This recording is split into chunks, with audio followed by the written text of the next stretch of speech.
Merci Madame la Présidente. Ma question s'adresse à Madame Agnès Pannier-Runacher, ministre de la Transition énergétique.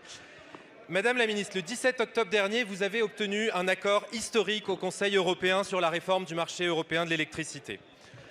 Nous le savons tous ici. Les règles du marché définies ces dernières années, elles pénalisaient la France. Et au-delà, elles pénalisaient tout notre continent dans la transition énergétique. Et nous étions nombreux sur ces bancs, sur tous les bancs, à en demander une réforme profonde.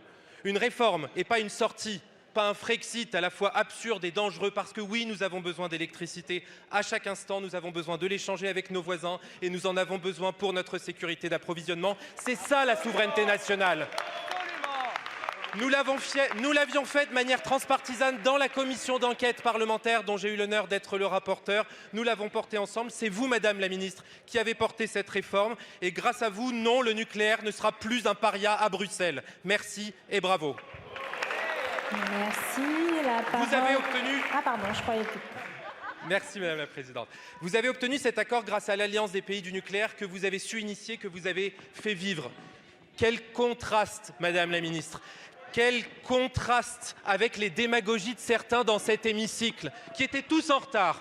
On avait les créatifs au Parti socialiste et leurs alliés de la NUPES, ceux qui voulaient nationaliser une entreprise qui était déjà détenue à 100% par l'État. Bravo!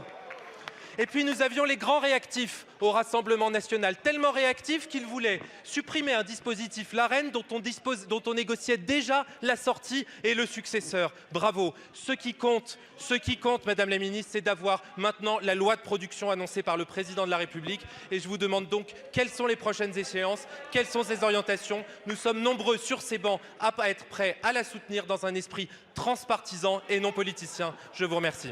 Merci, Monsieur le député. La parole est à Madame Agnès Pannier-Runacher, ministre de la Transition énergétique.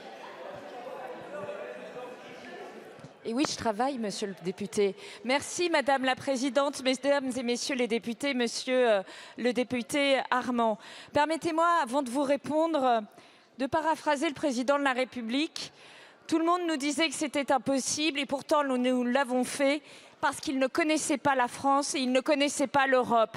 Et surtout, il ne connaissait pas la détermination de cette majorité à réformer notre système du marché de l'électricité et à reprendre notre destin énergétique en main. Merci pour ça à cette majorité.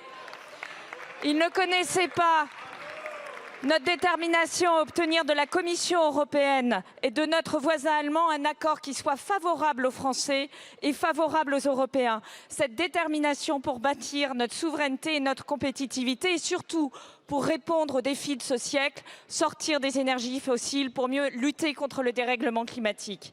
Car nous avons tenu nos promesses. Nous avons déconnecté le prix de l'électricité du prix du gaz.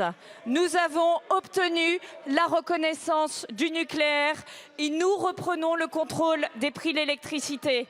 Cet accord, il marque donc un tournant pour la France. Il renforce la position de la France en Europe. Il est le résultat d'efforts acharnés. Et effectivement, il n'a pas été simple à obtenir. Il est le résultat du volontarisme du président de la République et de l'ensemble des équipes qui l'ont négocié. C'est la meilleure réponse à la concurrence chinoise et à l'Inflation Reduction Act américain. C'est la meilleure réponse à l'extrême droite et à l'extrême gauche qui n'ont cessé de prôner le repli sur soi avec la sortie du marché européen.